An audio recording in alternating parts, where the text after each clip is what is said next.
மேசராசிக்கு 11ஆம் இடத்துல வரார். 11ஆம் இடம்ங்கிறது உபஜயஸ்தானம்.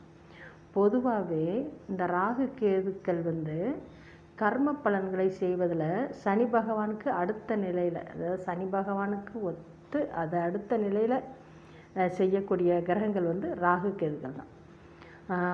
ராகு கேதுக்கள் இருக்கிற இடத்த வச்சு தான் நம்ம தோஷம் அப்படின்னு சொல்லுவோம். 5ஆம் இடத்துல இருந்தால் புத்திர தோஷம், 1, 2, 8ல் இருந்தால் தாரதோஷம், கலஸ்தர தோஷம் அப்படின்னு சொல்கிறோம்.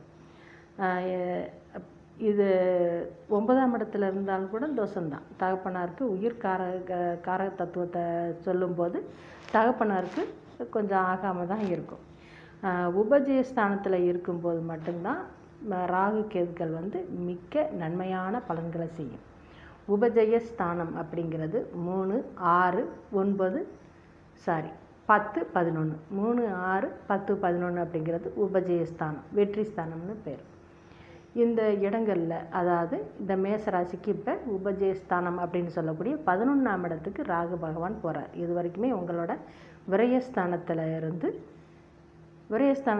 ராகு பகவான் இருக்கிறது அதிகமான கொஞ்சம் விரயங்களை கொடுக்க தான் செஞ்சுருப்பார். இப்போ லாபஸ்தானத்துக்கு போகிறார். தொழில் மேன்மை அடையும். மறைமுக தொழில் லாபம் உண்டு.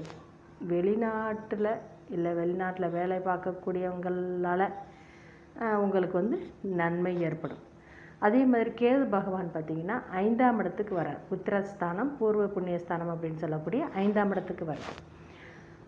பொதுவாக பார்த்திங்கன்னா இந்த 5ஆம் இடத்துல வர்ற கேது பகவான் புத்திரர் சார்ந்த பிரச்சனைகள், மனஸ்தாபங்கள், மன கஷ்டங்கள், சங்கடங்களை தருவார்.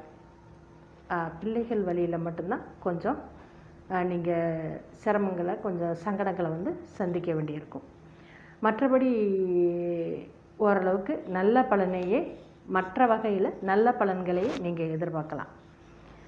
நன்றி நண்பர்களே, மிக்க நன்றி.